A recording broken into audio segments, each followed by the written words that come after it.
Good evening, everyone. Thanks for coming back. Before we start, make sure to like and subscribe to the channel and leave a comment with where you're from and what time you're watching, so YouTube will keep showing you stories like this. Now, let's begin. I'm Jeremy Cole. I work nights at a Burger King off Route 9, and I'm pretty used to the drive home at weird hours. The stretch between the restaurant and my apartment is about 12 miles of nothing. Just empty road, pine trees on both sides, and maybe one gas station that closes at midnight. I've done that drive hundreds of times, never had a problem. My shift ended at 2:30 a.m. on Halloween night. I clocked out, changed out of my uniform in the bathroom like always, and got in my car. The roads were completely dead. No trick-or-treaters out that late, obviously. No cars, just me and my headlights cutting through the dark. I was about 6 miles from home when I saw it. At first I thought it was a person standing in the road. I slowed down, squinting, trying to make sense of what I was seeing. But as I got closer, I realized it wasn't standing. It was sitting. Right on the yellow line in the middle of the road, legs stretched out straight in front of it, arms resting at its sides. I stopped about 20 feet away and put my hazards on. It was a dummy, life-sized, hyper-realistic, the kind you'd see in a department store window, except this one was wearing a Burger King uniform. The exact same uniform I wear. Same maroon polo, same black pants, same name tag placement on the chest. I sat there for a minute, engine running, just staring at it. I figured it was some kind of prank, Halloween and all. Maybe some kids thought it would be funny to mess with late-night drivers. But the road was empty. No cars, no laughter in the distance, just silence and that thing sitting there under my headlights. I don't know why I got out of the car. I should have just driven around it. But something about it sitting there in my uniform made me feel like I had to look closer, like it was meant for me specifically. I walked up slowly, leaving my door open behind me. The dummy's face was tilted slightly downward, like it was looking at its own lap. The details were incredible. It had eyelashes, pores. The hands looked like real skin, down to the fingernails and cuticles. And then I noticed it was sweating, not dripping, but there was a faint sheen on the forehead and upper lip. I crouched down next to it and I could see tiny beads of moisture catching the light from my headlights. My stomach turned. Plastic doesn't sweat, doesn't. That's when I saw the hole, center of the chest, just below the name tag. Perfectly circular, about the size of a quarter. The edges were ragged, like something had burned through the fabric and whatever was underneath. I leaned in closer and I swear to God I could smell it. Burnt plastic, burnt something else. I stood up fast, my brain trying to logic it out. It's a dummy. It's fake. Someone made this as a Halloween thing. But my hands were shaking, and I couldn't stop staring at that hole. I got back in my car and locked the doors. I was going to drive around it, just get the hell out of there. But when I sat down, I felt something wrong with the seat. I looked down. There was a hole in the driver's seat, same size, same placement, directly below where my chest would have been while I was driving. It hadn't been there before, I know it hadn't. I had gotten out of the car less than 2 minutes ago, and the seat was fine. But now there was a perfectly circular burn mark in the upholstery, the foam underneath charred black. I looked back at the dummy through the windshield. It was still sitting there, motionless, facing slightly away from me now. I hadn't seen it move, but I swear its head was angled differently than before. I don't remember deciding to drive. I just punched the gas and swerved around it, tires squealing. I didn't look in the rearview mirror. I kept my eyes locked on the road ahead until I got to my apartment, and I didn't stop shaking until the sun came up. I went back the next day. I had to. I drove the same route in broad daylight, looking for any sign of the dummy or skid marks or anything. There was nothing, just empty road. The hole in my car seat is still there. I haven't had it fixed. I don't know how I would explain it to a mechanic. I moved the seat forward so I don't sit directly over it anymore, but every time I get in the car, I think about that dummy sitting on the yellow line.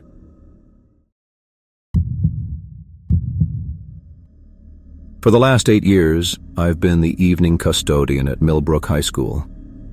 It's not glamorous work, but it's steady. And most nights the building's empty by the time I clock in at 6. I like the quiet, honestly. Just me, my cart, and the long hallways. Every October they do this big haunted house fundraiser in the old auditorium. It's become a whole production. Parent volunteers, drama club kids, the works. They really commit to it too. Last year they bought these medical-grade mannequin parts from some hospital supply liquidation. Silicone skin, articulated joints, the kind of thing that looks disturbingly real under dim lighting. They scattered arms and hands throughout the haunted corridors, dangling from ceiling tiles, reaching through cracked doorways. Effective, I'll give them that. October 31st, after the last group went through, I was tasked with breaking everything down. The auditorium's this massive space with a stage and about 400 seats, and they'd transformed it into a maze of black curtains and plywood walls. By midnight, I was working alone, loading props into storage bins. That's when I found the hand. It was wedged behind one of the fake brick panels near the exit, fingers curled tight around something. When I pried it loose, I saw it was gripping an old-fashioned house key. Not a modern key. This was iron, maybe brass underneath years of tarnish, with an ornate bow decorated in some kind of floral pattern. Heavy, the kind you'd expect to see in an antique shop. The mannequin hand wouldn't release it. The fingers were locked rigid, and I had to actually peel each one back to extract the key. The silicone was cold, which struck me as odd because the auditorium was warm from all the stage lights that had been running.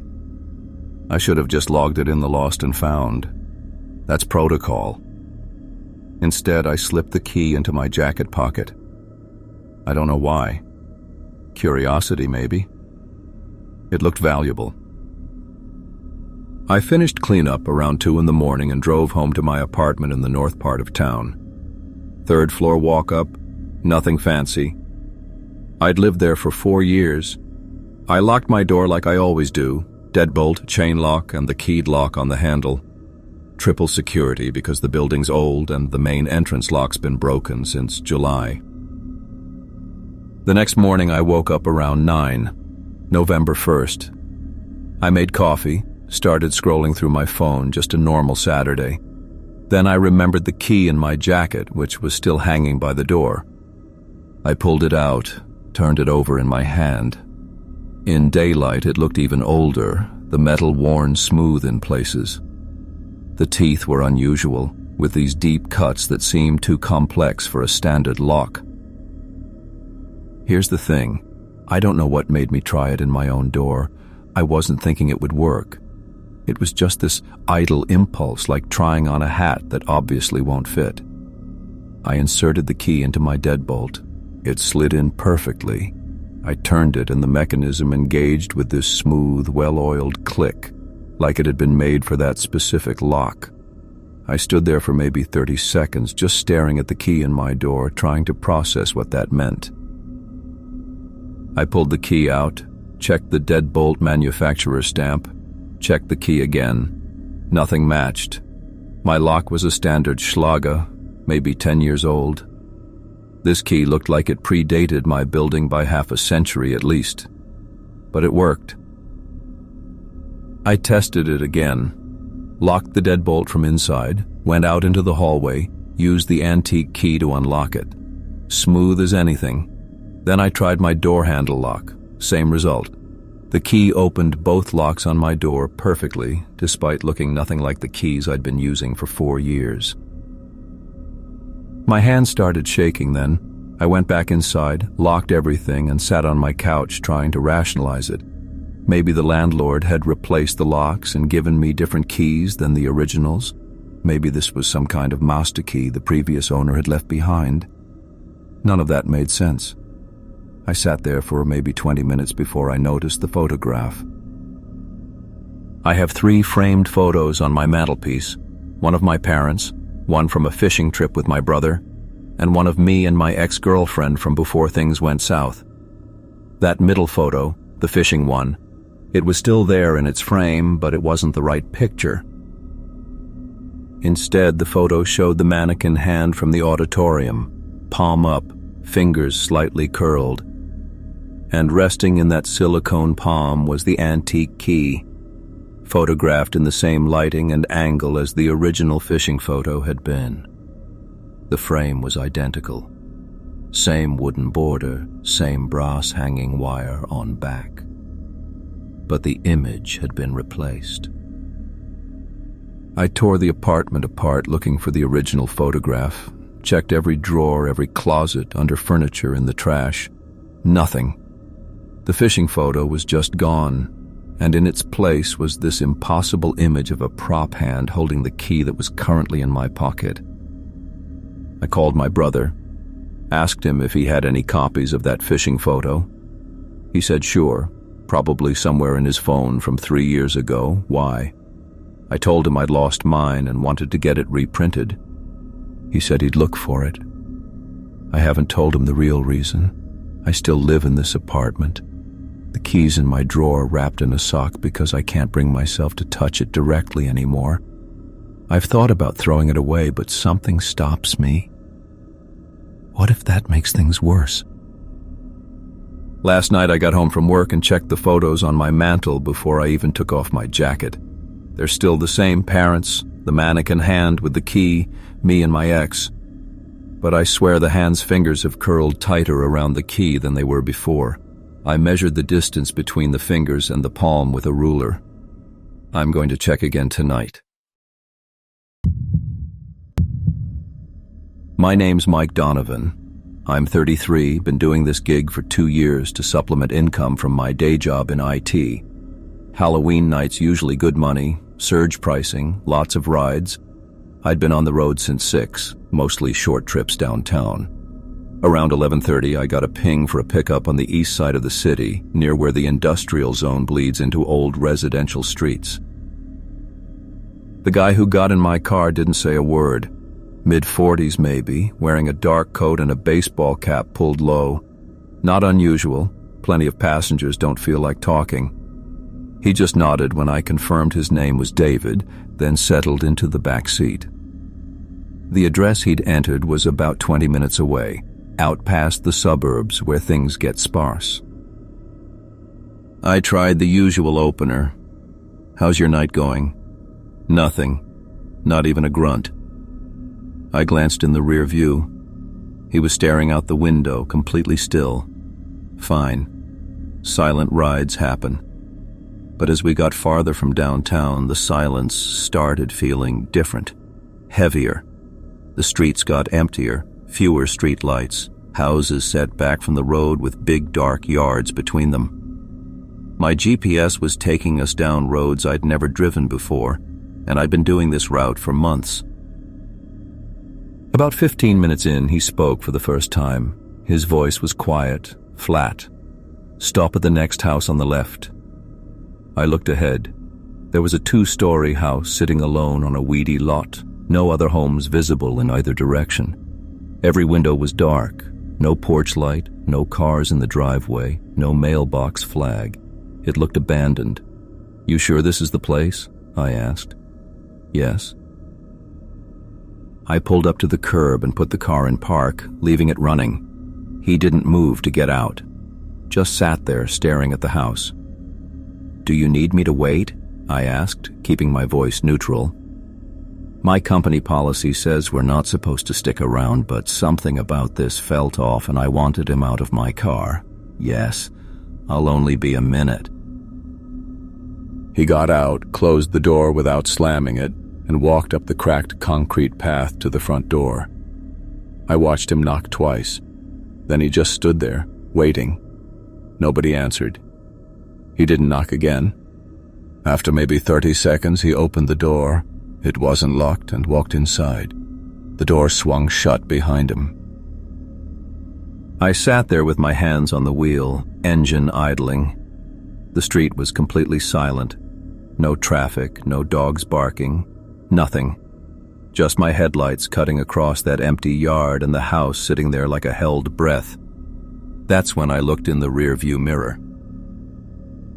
In the reflection, I could see the second floor of the house, and there was movement in one of the windows, a shadow crossing from right to left. Slow, deliberate. Then another shape appeared in a different window on the ground floor, just a dark silhouette against slightly less dark. I looked directly at the house, not through the mirror. Every window was black, empty. But when I checked the rear view again, the shadows were still there, moving between rooms on different floors. 3 of them now, maybe 4. My chest went tight. I told myself it was a trick of the headlights, some reflection or distortion in the mirror. But the shapes kept moving with purpose, like people walking through a house with no lights on. I don't know how long I sat there, 2 minutes, maybe 5, but eventually I decided I was done. I'd cancel the ride, mark it incomplete, take the hit to my rating. I reached for the gear shift. The engine died. Not sputtered, not stalled, just cut out instantly, like someone had pulled a plug. My headlights went dark. The dashboard went black. Complete silence. I turned the key. Nothing. Not even a click. I tried again, pumping the gas. Dead. That's when I made the mistake of looking in the rearview mirror again. All the shadows had stopped moving. They were just standing there in the windows, perfectly still, all facing toward my car. I could feel them watching even though I couldn't see details, couldn't see faces. The hair on my arm stood up. I grabbed my phone to call. I don't even know who, police maybe, but it was dead too. Full battery when I'd checked it 10 minutes ago. My hand was on the door handle when I heard the knock. 3 slow taps on the driver's side window. I didn't turn my head. I couldn't. In my peripheral vision, I could see a shape standing right next to my door, but my eyes wouldn't move to look at it directly. The knock came again. 3 taps, same rhythm, patient. I don't remember making the decision to look. My head just turned. There was no one there. The space beside my car was empty, just dark street and darker yards beyond. But in the side mirror, the passenger side mirror, I could see someone standing on that side of the car instead, watching me, watching the empty space. The engine turned over. Headlights snapped back on, dashboard lit up like nothing had happened. My phone buzzed with 3 missed texts from other passengers. I put the car in drive and got out of there. I didn't look back at the house, didn't check any mirrors until I was 5 miles away on a road I recognized. The trip was still active in my app. David never requested another ride, never rated me, never completed his account. The address doesn't exist in any GPS database I've tried. That whole street isn't on Google Maps. I still drive for the same company, still work the same neighborhoods, but I don't take rides past 10 at night anymore, and I never look too long in my mirrors, because sometimes late at night at red lights I catch movement in the reflection that isn't there when I turn to look. The call came in around 4:30 on October 31st. High priority signal disruption at a residence off County Road 14. The address was one of those new subdivisions they'd carved into the woods about 8 miles outside town, the kind where every 3rd house is still under construction and the street signs haven't been installed yet. I almost missed the turnoff twice. The house itself looked normal enough. 2-story colonial, beige siding, jack-o'-lanterns on the porch that hadn't been lit yet. A woman answered the door before I'd even reached the top step, like she'd been waiting right there. mid-40s maybe, pale in a way that seemed off even accounting for the gray afternoon light. She had this tight, nervous energy, hands clasping and unclasping. "Thank God you're here," she said. Her voice had this strained quality, like she was forcing herself to stay calm. "It's the TV. It's been like this since last night."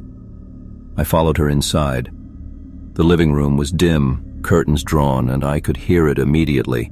Static from the television, that harsh white noise you don't really hear anymore in the age of digital signals. But underneath it, there was something else, a sound that made the hair on my neck stand up. It was weeping. Faint, rhythmic, almost musical in its cadence. Human weeping mixed into the static. "Is that?" I started, but she just nodded, still with that forced, calm expression. I checked the connections behind the TV first. Standard procedure. Everything looked fine. I pulled out my meter and tested the signal strength at the wall outlet. Full bars. Strong, clean signal. Whatever was causing this, it wasn't on the provider's end. "I need to check your external box," I told her. She walked me around to the side of the house where the cable box was mounted. It was one of the newer gray plastic enclosures, and when I opened it, I smelled something immediately, not rot exactly, but organic, musty, wrong. The copper wire inside should have been clean, standard issue. Instead, there was something woven through it, a tangled mass of what looked like hair, dark, dry hair, wound so tightly around the cable that it had actually started to fray the protective coating. I've seen animals nest in these boxes before, but this wasn't that. This was deliberate. The pattern was too consistent, too intentional. I glanced back at the woman. She was standing about 10 feet away, watching me with this blank expression now, all the nervous energy just gone. "Do you know anything about this?" I asked. She didn't answer. "I didn't have gloves with me. Stupid, I know. So I used my wire cutters to start pulling the mass out. It came away in long, matted clumps, and as I pulled, that weeping sound from inside the house got quieter. Fainter. By the time I'd removed the last of it, the sound had stopped completely. The silence felt worse somehow. I turned back to the woman, holding this mass of hair-like material in my cutters, about to ask her what the hell this was and how it got there. But she was smiling now. Not a relieved smile, not a grateful smile. Blank. Empty. Like someone had replaced whatever anxious person had answered the door with something else wearing her face. "That's why we don't watch TV after sunset," she said. Her voice was completely flat, conversational, like she was commenting on the weather. I felt my stomach drop. What? She just kept smiling, that empty smile, didn't elaborate, didn't blink. I packed up my tools faster than I've ever packed them in my life. My hands were shaking badly enough that I dropped my meter twice. She watched me the entire time, still smiling, not moving from that spot 10 feet away. "Your signal should be fine now," I managed to say, heading back toward my van. "Thank you," she said in that same flat tone. "Have a safe drive." I got 3 callbacks from dispatch that night asking me to return to that address for a follow-up appointment the homeowner had requested. I ignored all of them. I told my supervisor the next day that I couldn't service that area anymore, made up some excuse about a family conflict in that neighborhood. He thought I was being ridiculous, but he reassigned it. I kept the hair. I don't know why. It's in a plastic bag in my garage and I haven't touched it since. Sometimes late at night, I think about bringing it to someone who could analyze it, tell me what it actually was. But here's the thing, I'm not sure I want to know. Because if someone tells me it was human hair, I'll have to start wondering whose hair it was and how it ended up woven into that cable box with such deliberate precision. And if they tell me it wasn't human, I think that might be even worse.